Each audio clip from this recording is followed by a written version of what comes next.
a new frontier managing dyslipidemia and cardiovascular outcomes.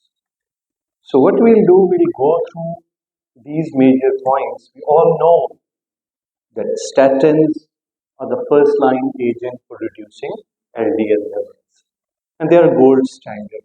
There's no competition to statins with kind of evidence they have in treating dyslipidemia in terms of reducing cardiovascular morbidity and mortality. But issue is in some conditions where you are unable to achieve your target with optimum dosages of statin, you need alternatives to get to the targets. And that's very important. And that's why we cover the second point, especially in familial dyslipidemia, high risk atherosclerotic cardiovascular disease, or even statin intolerant patients. Statin may not be able to achieve LDL goals. And in that group of patients, there may be a need of adding non-statin lipid lowering therapy in such patients. So we'll try to cover which drug at which level and what target really need to be achieved to optimally control this dyslipidemia in different groups of patients.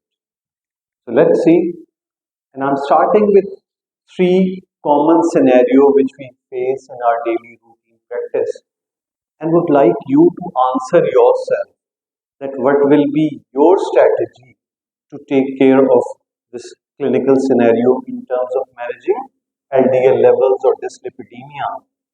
And then after the presentation, we again come to this scenario and ask your input regarding management strategy. The first one, a 45 years male with history of familial dyslipidemia, lipid profile 315 cholesterol, 235 Tg, 240 milligram per deciliter, and HDL 42, and LDL 235.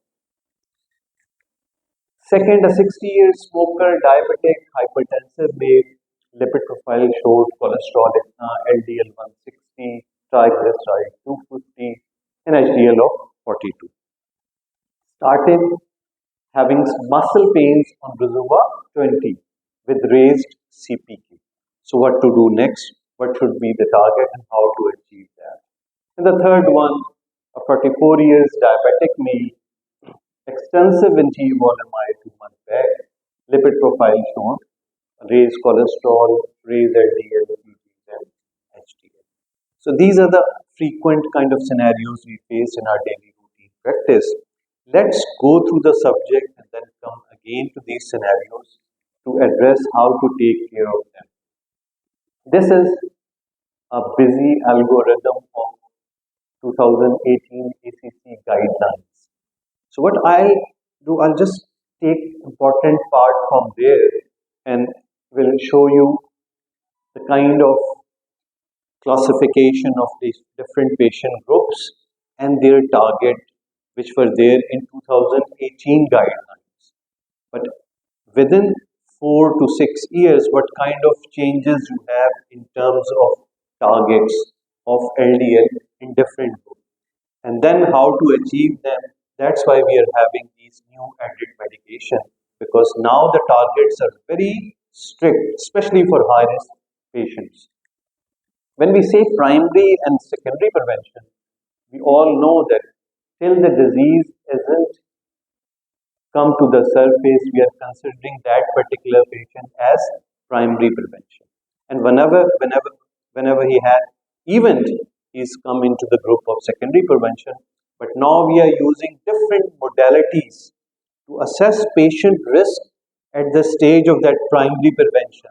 And we'll discuss how to check their risk of developing or even counting them as a secondary prevention, even without events, especially the calcium score and CT angio and other things to assess patient risk as such. So two things are very important when we are managing dyslipidemia: to assess patient's exact risk, putting in that patient into that risk group, and then deciding the LDL targets. Right now, the goal is LDL. There is something about triglyceride as well, but primarily we are treating LDL levels, and that we'll discuss in a moment. So that was the 2018 guideline. They have divided patients into four groups when you're considering